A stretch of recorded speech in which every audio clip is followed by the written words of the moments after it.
What is going on, everybody, and welcome to the New Age of Enlightenment. I'm your host, Josh the Archon, and tonight we're going to be having a fantastic conversation based on the introduction, or actually, the justification for atheism, introduction to the brain.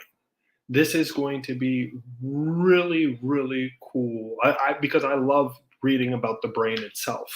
So, in order to actually flush out the idea of the brain, we're really just going to delve into an introductory session, let's just say. But what we're really going to do later on, because I want to make this into an actual, how could I say it, into an actual series based on the brain itself. We're really going to actually focus in on different parts of the brain in future episodes and talk about the amygdala, talk about the the limbic brain, talk about all these different prospects within the brain itself, which will make you be who you are. But tonight, we're really just going to focus on a broader arrangement of the brain itself. However, what I do want, before I do that, I really just want to thank everybody who's watching at this moment. So, Linear, thank you so much. And Eric, thank you for stopping on by.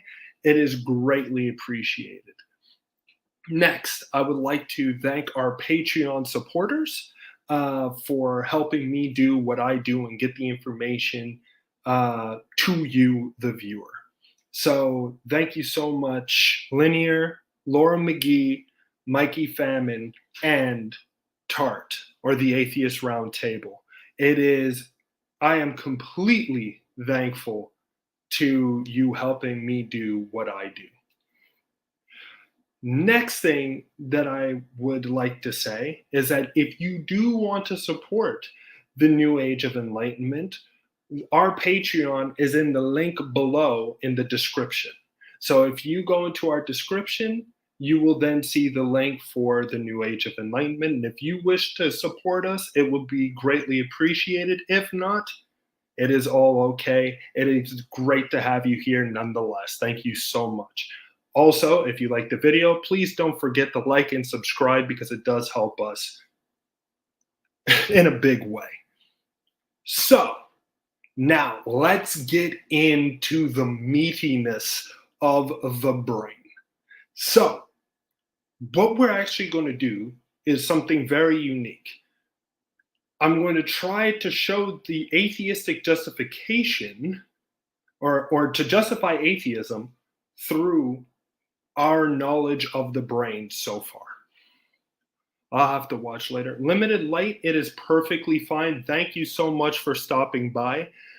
Thank you for just saying hello. It's greatly appreciated. So, what we're going to do right now is we're going to actually jump into the brain. So, when we look at the brain in and of itself, we predominantly see what is called our reptilian brains. That is what we call the limbic brain, for instance. Now, this brain is what certain neurologists call the limbic brain is. Thank you very much. Is this better, Linear? The limbic brain is our kind of like primordial brain. It is the first amalgamation of what the brain or what Homo sapiens brains kind of developed from. So, what does this brain do exactly? Or what does this limbic brain do?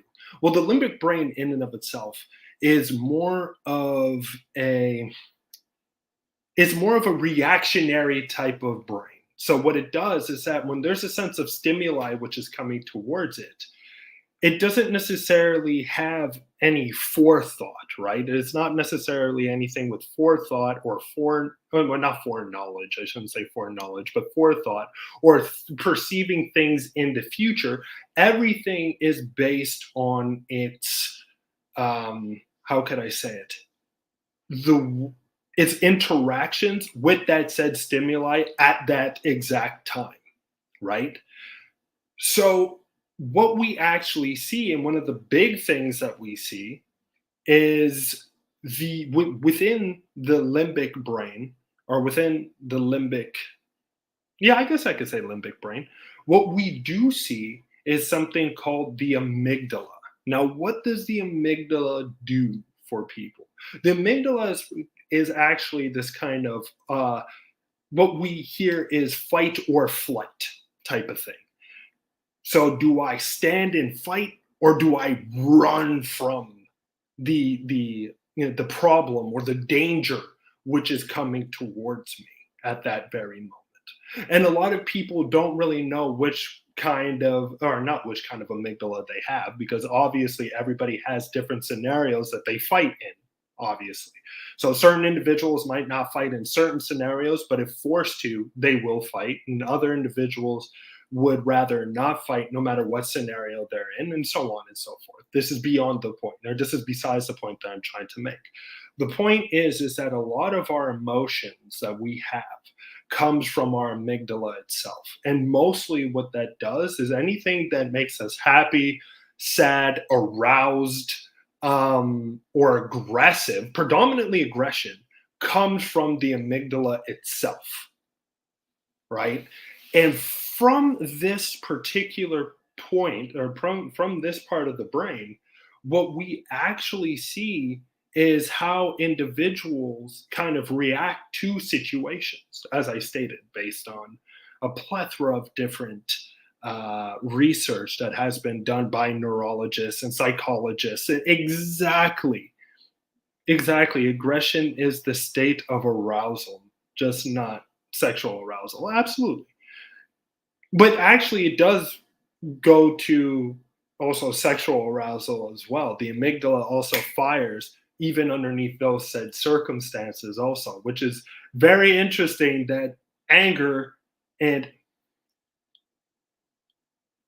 oh, not this state, a state. Okay, never mind. Never mind. My apologies. My apologies. I correct myself. So, so the instance, right, that one is interacting with their said environment, right, the amygdala fires off and automatically gets the individual into hyper alertness, right? Now, how am I going to show that the amygdala also sort of justifies, towards a certain extent, the atheistic mind frame? How could I do that? Well, predominantly, right, when we look at the amygdala in and of itself, we kind of see humans in, or not just humans, but any animal revert back to its primordial brain, in a sense, right? And when we actually look at that, we start to see that human beings weren't necessarily, as a lot of people would like to say, created in a specific way in order to rally to a deity or anything like that. What we actually start to see slowly but surely is the building blocks of the brain getting more sophisticated the more that is within a specific environment, right? But this takes millions of years to happen. This doesn't just happen overnight. This takes millions of years for the brain to get so sophisticated that it actually has, like, for instance, right? The prefrontal cortex is the most, oh, not the earliest, but the latest adapted brain. How could I say this? The latest adapted brain modification that we have, right? So if we're looking at the entirety of the brain, the amygdala along with the limbic brain is the primordial brain that, or what we would call our reptilian brain, in a sense.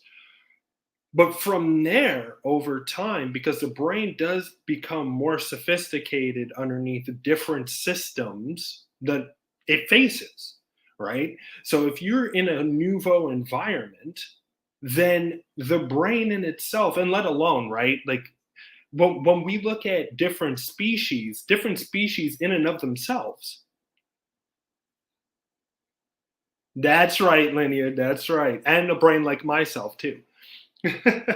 So when we look at the building blocks towards the the the at least the Homo sapien brain, the human brain, there is such a long road before the human brain even came or even adapted into existence, right? But what we also need to focus on is that there were different, when you look at the brain and in different environments, because obviously different animals have different brain amalgamations, right? Through the adaptations of different environments, because different environments call for different ways in order to react to different stimuli. And those stimuli actually help, well, I wouldn't want to say manufacture because manufacture is not the right word, but it helps adapt the brain and slowly grow the brain in an extent to tackle harder issues, right? And to tackle harder scenarios that it might need to overcome in the future. So, mostly where we start seeing the prefrontal cortex is within primates. Primates are actually the very first animals, in a sense, that have a prefrontal cortex. But it only has adapted towards the point that it had adapted to thus far within humans. So there's really not a, and don't get me wrong, there are other animals that do have pretty developed prefrontal cortex, like elephants, dolphins, whales, and as I stated, primates.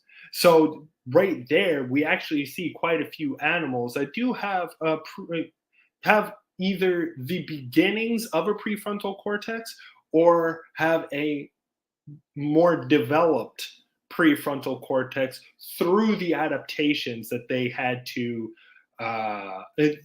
that emerged from the initial interactions with nouveau environments and also within the changing of environments. Now, what does this mean when it comes to atheism? Well, the first thing is that we need to also understand that the brain in and of itself wasn't adapted to find quote unquote truth values, right? The brain in and of itself was adapted to survive. So anything that helps it to survive will be in the forefront of what the brain adapts itself to. So through the prefrontal cortex, which predominantly focuses on a plethora of things such as memorization, such as actual thinking of future events and everything like that. All of that go through the prefrontal cortex. Now, when you're engaging, right, and this is where the anthropology background comes in. When you're engaging in new environments or when you're encountering new environments that you have not necessarily how could I say this, experienced before, the first thing that a lot of people feel is fear or excitement. Those are the two things. They're either fearful of the new environment or they're excited of the new environment. And from there, when we see, because also what mostly happens when animals themselves hear lightning or thunder, predominantly all animals go into hiding because the noise is too loud for their ears, right? So when we look at human adaptation, and from us to chimpanzees and to bonobos, right, our closest ancestry, we actually start to see how do we interact, or how do the chimpanzees and bonobos interact with an environment that is loud, that is very noisy, with lights flashing and everything like that. They go into hiding. So when humans started to run into these type of environments, they were terrified of these environments. But the thing is that they had more of a prefrontal cortex in order to try to think about, well, what is this scenario that I'm running into? What is this loudness up in the heavens? What is this sound and these light works happening up in the heavens? Well, obviously, they didn't have the technology in those days to understand that it was just lightning and thunder. So for them, that fear, that fear of the unknown forced them into creating a story that elaborated on the myth of, let's just say, like the animistic myths, right? So mostly when we talk about animism, um, we're talking about worshiping streams, rocks, trees, forests, even towards a certain extent, ancestor worship, right? So there's a plethora of different practices that happen within the animistic um, mythos, right? So when we're delving in there, and as anthropologists looking at the story of the brain and how the brain interacts with its environments, and definitely the prefrontal cortex, and that's why I brought forward the amygdala as well, and the limbic brain, because these brain, or the limbic brain and the amygdala in and of itself, what does it do? It activates also with fear. So now, when you're hearing lightning, you're hearing thunder, the all the animals seem to cower away from the lightning and thunder. What is the thought process that goes through a human's head? This must be beyond the power that even I have. And henceforth, because also humans, and because we are also associated, or our ancestry is in association with chimpanzees and bonobos, and chimpanzees and bonobos are terrified of lightning and thunder. So what does that bring about? That brings about the fear of lightning and thunder within humans, right? Letting forward the idea, and because humans love story making and love storytelling, we now have the basis and the starting point for a myth. A natural occurrence can now become a sense of mythos.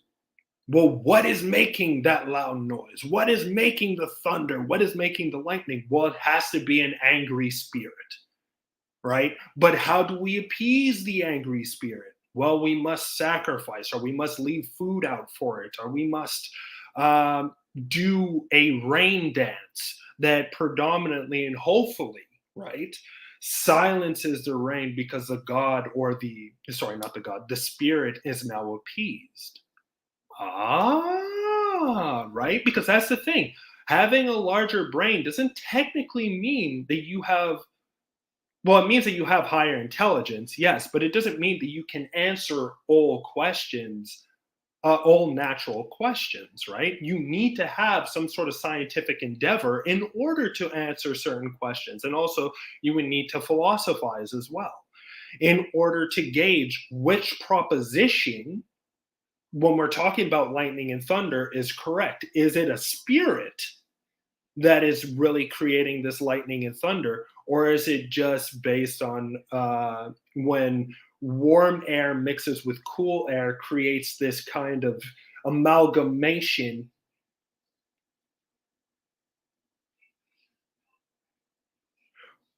That's true, Eric. That's true. It doesn't mean that you have better ideas. It's very true. But the thing is that, oh, I think, and now this is just my outlook or my input into it, but I think that humans like storytelling to begin with. Most of our myths began with word of mouth, right? Sitting around the fire and telling stories that either terrified our children so that our children didn't do bad things, or that helped keep the tribe together, right?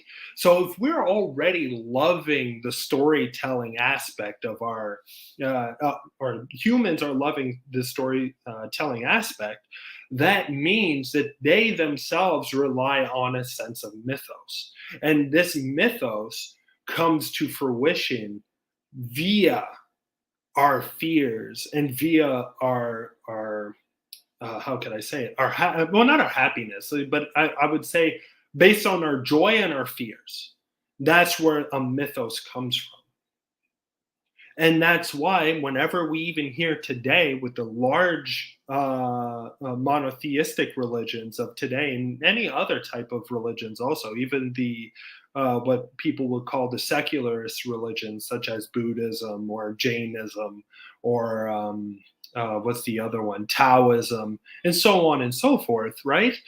What we actually see is that there's still a sense of mythos within it. Like there's still a sense of ancestor worship. There's still a sense of wanting to be, or wanting to create unity within a group, and henceforth there is some sort of how can I say it?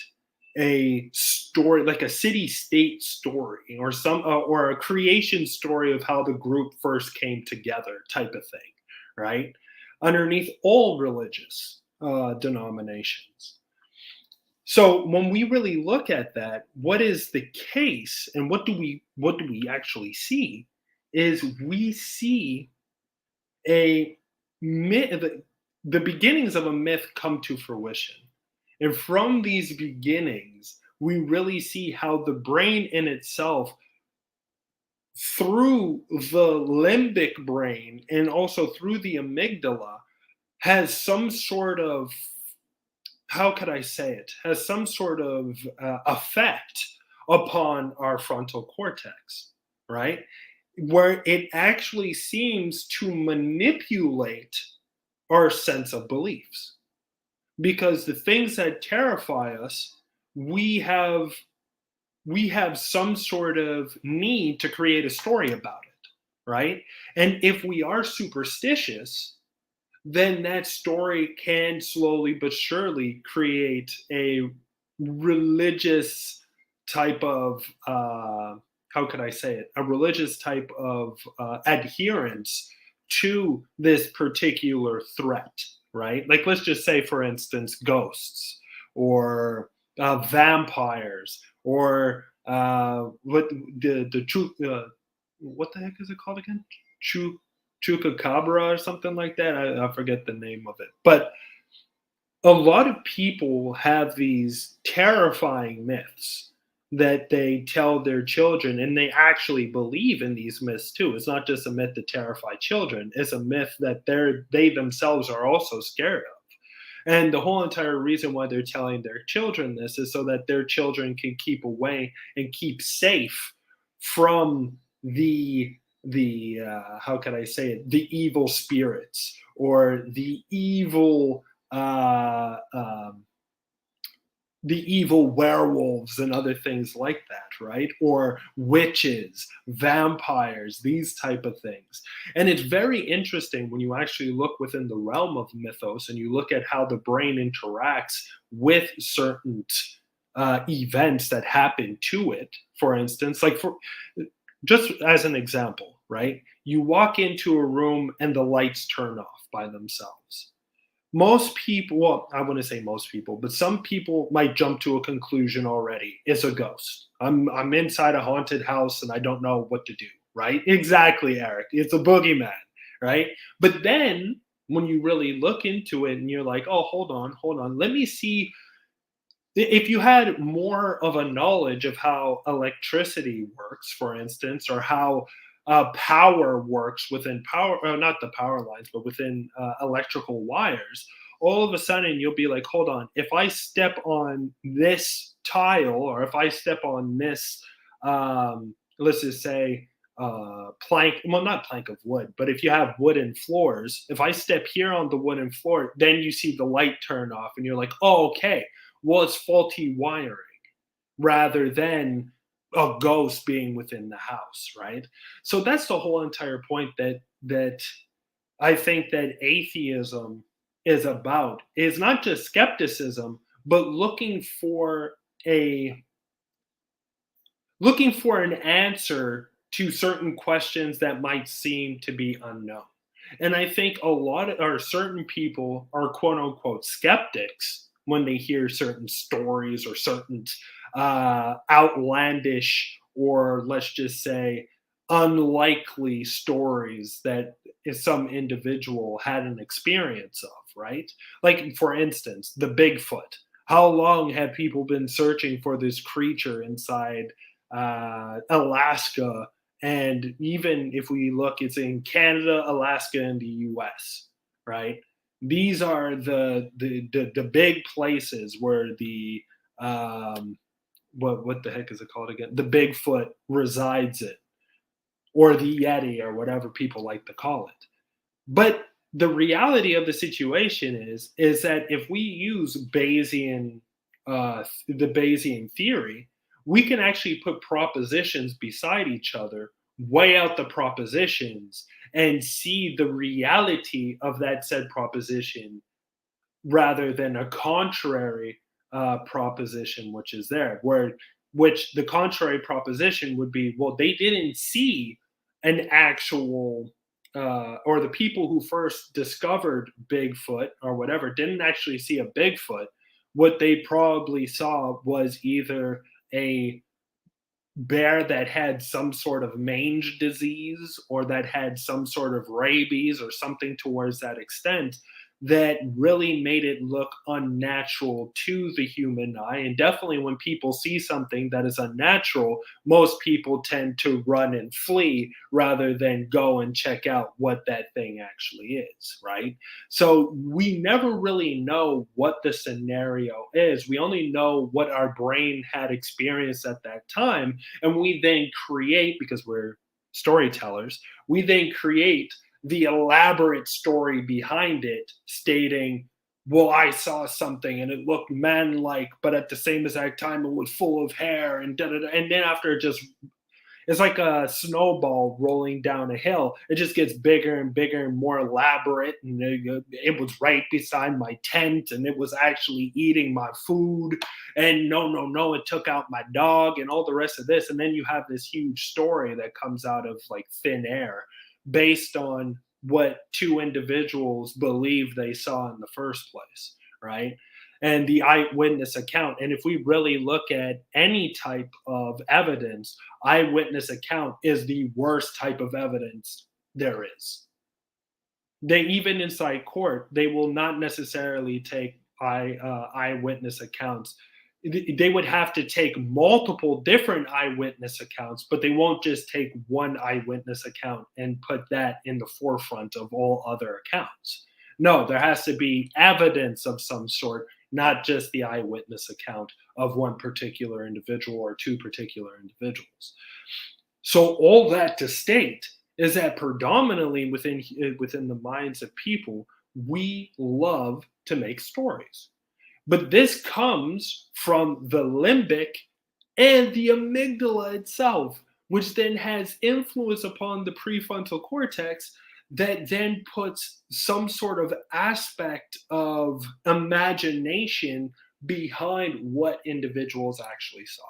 And from that point, we actually have, as I keep saying constantly, a mythos that emerges. And from this mythos, then you can have anything emerge from it. Oh, well, Bigfoot had wings all of a sudden, and now it's able to fly. And it's, instead of 10 feet tall, now it's close to 20 feet tall. And all the rest of this stuff kind of emerges from the ether of just the human imagination, right? So all that to state is that never necessarily believe, never, when you experience something, never just take it at face value. Always question the thing that you saw if it seems that it's outside of the ordinary, right? If it's or extraordinary, that's what I'm trying to say. If it sounds extraordinary, don't automatically jump into a conclusion, because if you're already jumping to conclusions, then we kind of failed at the process and the experiment of how to actually engage in a rational outlook of what had happened at that particular time when we experienced this extraordinary event, right? And that's why I always like hearing the story that Neil deGrasse Tyson tells, where he was stating that when he was not he was driving, but there was a police officer that stated that he saw a UFO, but in reality, it wasn't a UFO. What the police officers saw was Venus or Mars. I forget which planet it was, on a particular night when Venus and Mars were at their brightest. And also, which is really cool, was that it was the police officer swerving, because the road was actually a swerving type of road. So while the police officer was swerving, he thought he saw the UFO moving back and forth because he was so focused on the light in the sky that he didn't realize he was looking at a planet. He only he thought that he was looking at the UFO, and the UFO was moving back and forward, but instead it was him going down the winding road, and the planet was still. It was him who was moving back and forth. But that, all I'm trying to say is that it was based on the perception, and the brain creates sometimes illusions underneath certain circumstances that then can hold, or let's just say mythicize, right, a particular event, where in reality that event was just a normal occurrence of Venus or Mars being at its brightest. Or I think it might have been Jupiter. My apologies. I think it was Jupiter at its brightest at that particular year, and it caught the police officer completely off guard.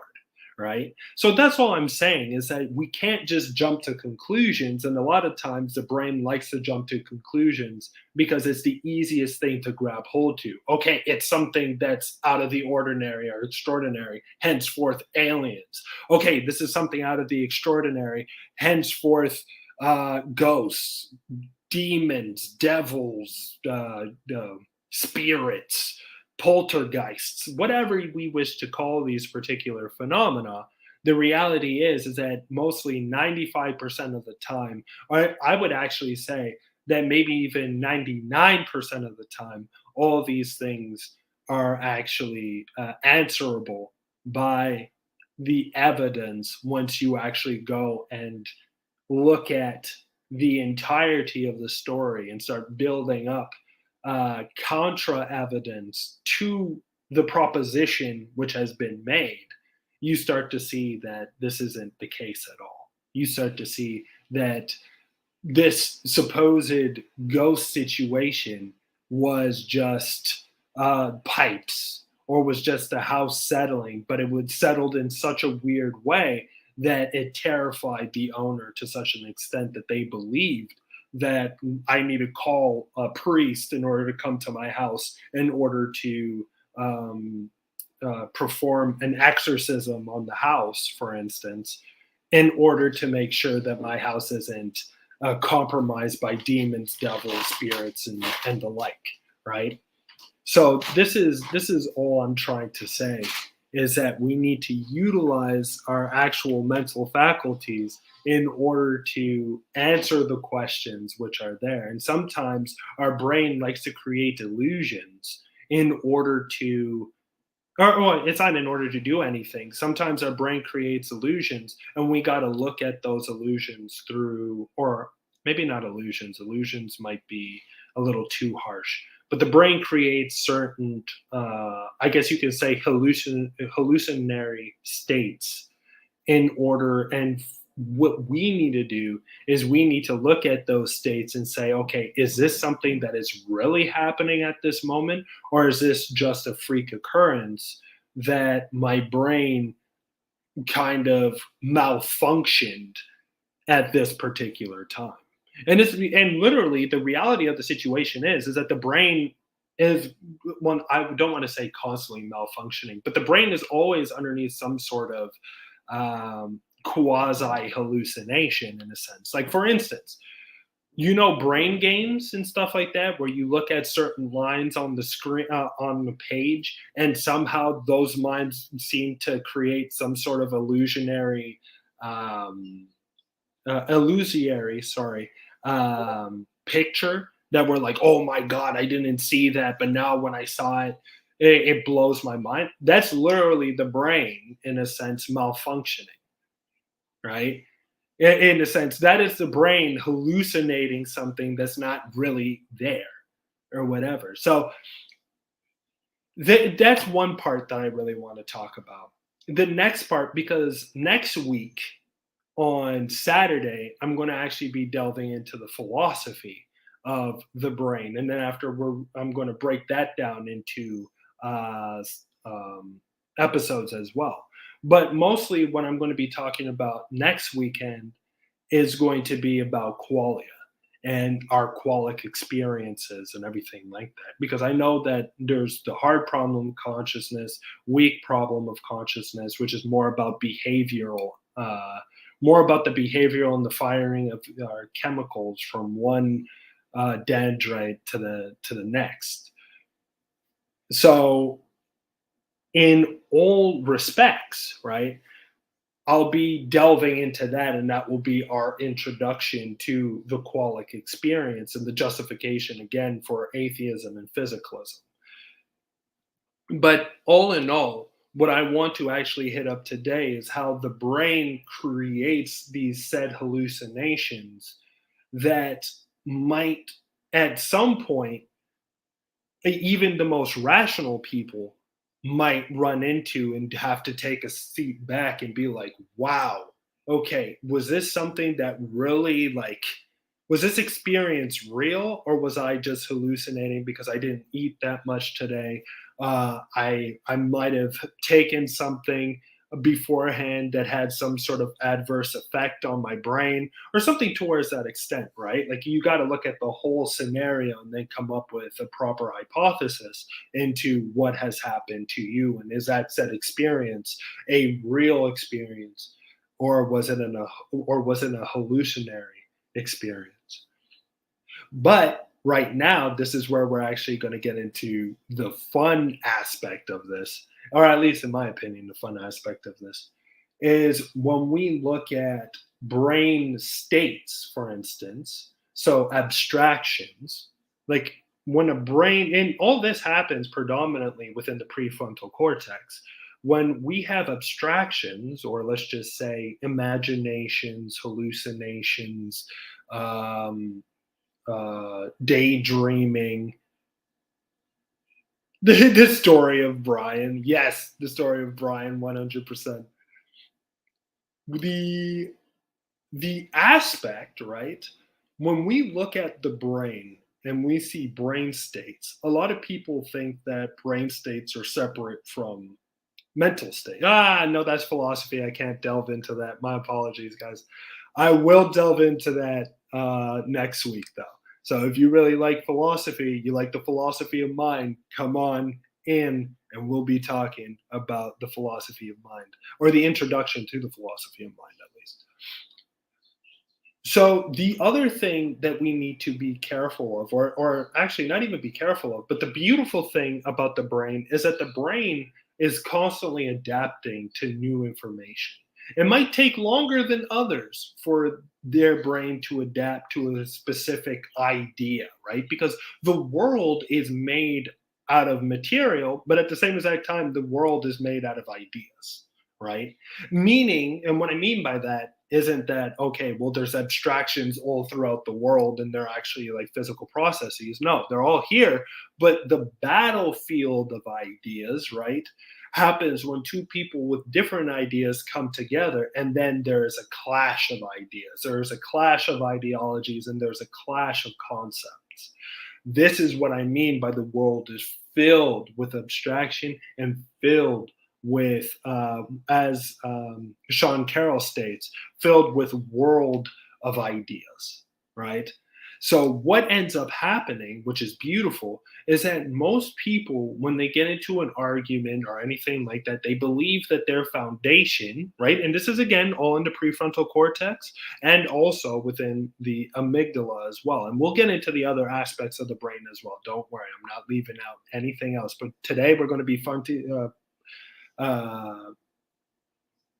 staying on the amygdala, the limbic brain, and the prefrontal cortex for today. I don't know why I got to keep pointing at my forehead for prefrontal cortex, but it's okay.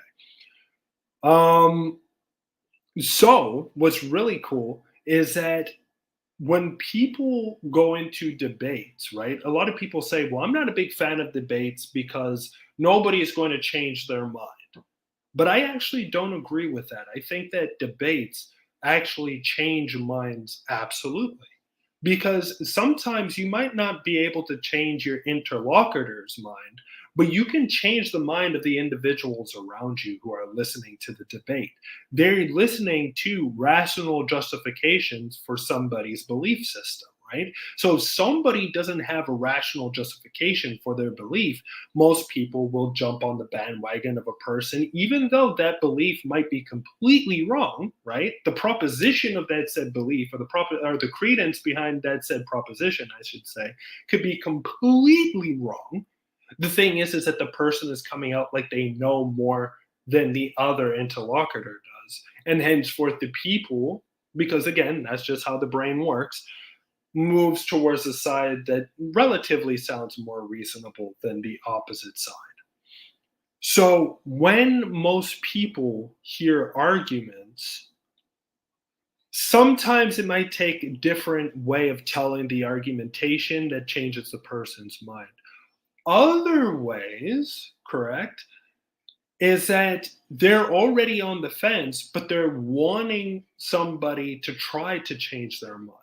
Because for them, and this is the one thing that is beneficial for atheism, is that in a sense, it liberates people from the box of religious dogmatic following, right? So the thing is that I think people want to be atheists, in my opinion, but the problem is, and I'll show the justification afterwards why I think that. But I think the person in and of themselves think that, okay, well, it doesn't seem to be a person that has any sense of justification to why I should become an atheist. It always seems that, okay, well, the atheists themselves sort of say that, well, it's just like I wasn't convinced that there was a God, or I think that all things run on presuppositions,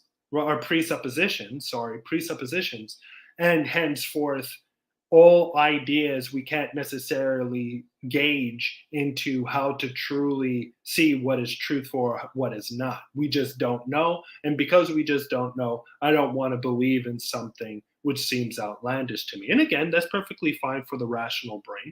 But what I would say is that there are certain presuppositions that hold more weight than other presuppositions. And there are certain propositions that hold more weight or have more credence than other propositions that are stated. And what we need to do, in my opinion, as atheists, in order to change people's minds, right? Because a lot of people don't change their minds based on analytics. A lot of people change their minds based on the emotions, right? And most people who become atheists once or the reason why they become atheists and leave their religion is because they have a bad experience within their said religious order. And they kind of go to atheism because they had that said bad experience, right? So it's not necessarily coming from rationale, it is coming from the anger. And again, where does that come from? The amygdala, right? The amygdala and the limbic brain is aggravated and angered by the situation which just happened. And henceforth, it propels the prefrontal cortex into saying, I'm going to leave and go into something that is counter this narrative, not because it's reasonable, but because in certain aspects, I'm not saying all aspects, the person wishes to rebel against this credence or this idea. Now, don't get me wrong. There are atheists that actually have come to atheism through rational justification, in my opinion. And I think that there are some atheists that did come through emotional reasons, but then after built up the rational justification afterwards into saying, okay, well, this is why I'm an atheist now, right? But I do believe the reality, and that's why I really want to focus on the brain, which is such an amazing organ of the body itself, because it literally runs everything, is that when we experience something, and not only just experience, even just our experience, my experience of just moving my arm, right? I don't need to think arm move, right? It does it almost automatically. It just does its thing. I don't need to kind of think to do this. And my brain subconsciously has already sent the messages to my limbs to do these particular actions, right? So that in itself shows that the brain, because a lot of people like to talk about the awareness. Oh my god, the awareness of the brain. Where does awareness come from? Where does consciousness come from? My understanding and the way that I look at it is that I think that consciousness, I'm not going to say is easy. I'm just going to say that there's difficulties around it, absolutely, and there's still not a concrete example of well, not where does consciousness come from, but how does consciousness come about, and how do we describe what consciousness is? Is it just a sense of awareness? Is it just the sense of understanding the I, which is me? Is it based on the content matter of this particular I, which is me? So it's sort of like, okay, I can understand that if I get hurt, right, that, okay, well, my liver is in pain, or my spleen is in pain, or whatever the situation, my lungs are hurting, or something like that. So that is the particular content of the particular I, right? Or me, I should say.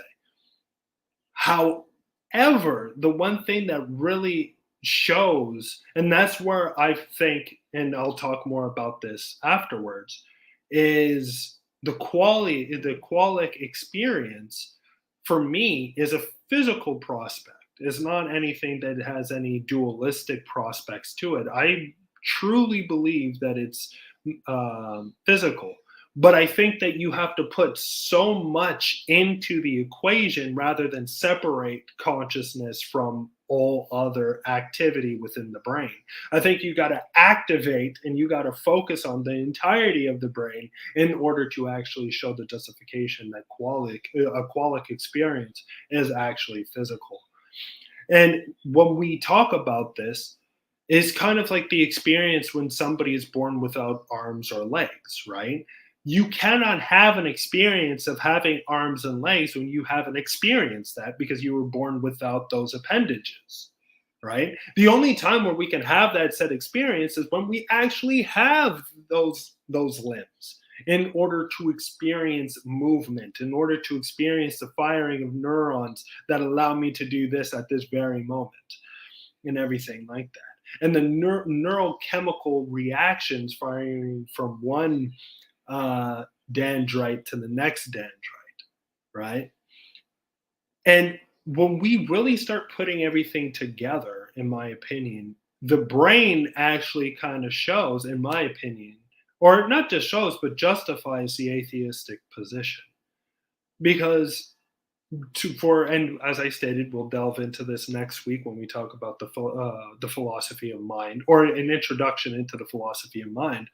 When we talk about dualism, the sense that there's some sort of like consciousness is some sort of how can I say it, non-physical well, maybe not entity, but non-physical object, or maybe not object but subject. No, none of those. But I'm forgetting the word right now, but I'll probably get it by the end of today. But all in all, I really do Thank you. Yes, linear. Property is a non-physical property of the brain. And for me, I think that that is absolutely 100% incorrect. I think that that's false. But again, there are people who will say that, well, where's my justification for this? And I will build up that justification for next week. Now, don't get me wrong. I know today we just talked about the amygdala and the limbic brain and the prefrontal cortex, and there's a lot more within this discussion to be had. And that's why I'm actually going to have, starting, I think it won't be next week, but the week after, we're actually going to focus on the limbic brain first. And we're really going to actually deconstruct that. And I'm going to have slides in order to show the viewers how the limbic brain really works and everything like that. And slowly but surely build up a complete justification through just the brain itself that the the idea of a dualistic perspective, or dualistic, um thanks, linear. I love slides too, and I'm sad that I haven't been doing them that often. That a dualistic property does not actually exist. And we'll focus on the entirety of the brain, but breaking it down into all its compartments. I'll have a lot more information to give you, the viewer, for the week after next. So, all in all, what I really wanted to state, and there's one more, I guess, that I can say, um, story towards an extent, like an actual story. It didn't happen to me, but it happened to Michael Shermer, for instance, and an individual whose book I absolutely love. Um, and I forget his name. I'm sorry, I should have had that in mind, but I forget the guy's name who wrote the book. But what ended up, because Michael Shermer is a very scientifically oriented individual and highly skeptical of the supernatural and the idea of miracles or gods and so on and so forth. But there was a particular time where him and his wife got married, and I believe that they moved to the States. And through this marriage, right, his wife was from Germany and none of her family moved to the US. So obviously she felt lonely and everything. But prior to that, her grandfather had this old radio that he used to constantly play.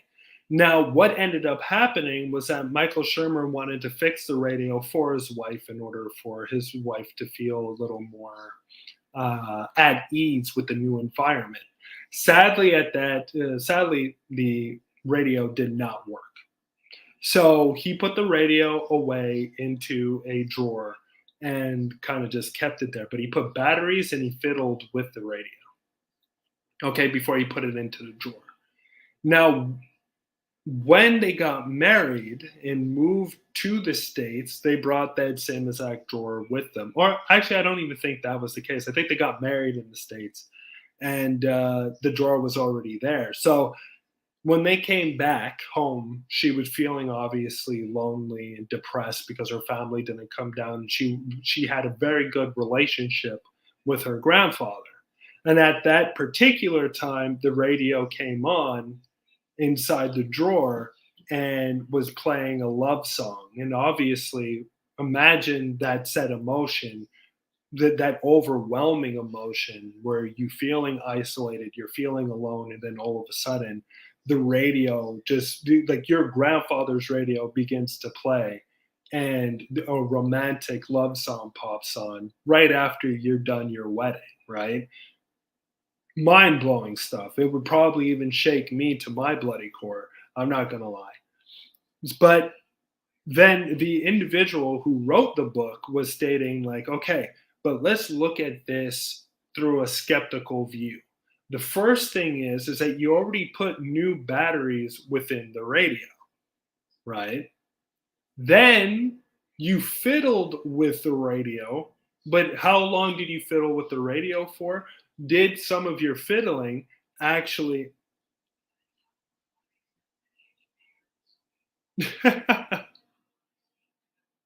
Yes, linear, yes. I would agree too. But the the like how long were you fiddling with the radio for? What was your and also let alone how long was the radio within the drawer? Because that's the number one thing too. Like a lot of people don't think about this, but even like opening other drawers that is connected to that said drawer where the radio is, right? Would jostle the radio in a certain way that might actually somehow make it work, right? And all this, and all this comes to be, right? Like all this seems to be a lovely coincidence more than an actual event where her grandfather came at her low, or her grandfather made his presence shown in his granddaughter's most vulnerable time and played a love song in order to show that he accepted, right, the marriage and that he's happy for his granddaughter and that he was there with his granddaughter, right? But just with these stories, right, that we create in our heads because we want sometimes self justification for a specific event, what ends up happening is that we create a story which corroborate, corroborates, collaborates. I forget the word, but it kind of creates a myth around that object that then can be told in a specific way, and let alone during such an emotional time, it kind of like messes with people's heads. Corroborate. Thank you, baby. Yes. So corroborate. Yes. So that's what I'm trying to say is that when we are looking at that particular story, we need to break it apart in all its, I guess you could say, in all its story endeavor or all its pieces, and literally look at it through different lenses in order to show that this isn't necessarily something that is supernatural. This is just something that was, as I said, a beautiful coincidence in the end of the day. So, all in all,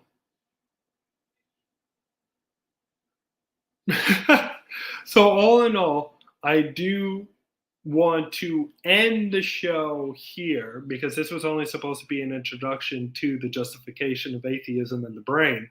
And I'll be really focusing more on different parts of the brain in order to elaborate the actual realities that neuroscience, philosophers, and psychologists and psychiatrists have come together to really show the different aspects into how the brain actually kind of justifies, or not even kind of, does justify atheism in and of itself. But again, I hope you guys had fun with this episode. It was fun for me. Linear, thank you so much for watching. Eric, if you're still there, thank you so much for watching, my friend. And I would like to again thank our Patreon supporters, Linear, Mikey Famine, Laura Magee, and TART, or the Atheist Roundtable, for helping me do what I do and bring information to you, the viewer. If you like what you heard this episode, please hit the like and subscribe button. It will absolutely help with the new age of enlightenment and really help us kind of get this information out to more individuals. And also, if you want to check out our Patreon page, please hit the description below and you will see the link to the Patreon at the bottom of the description.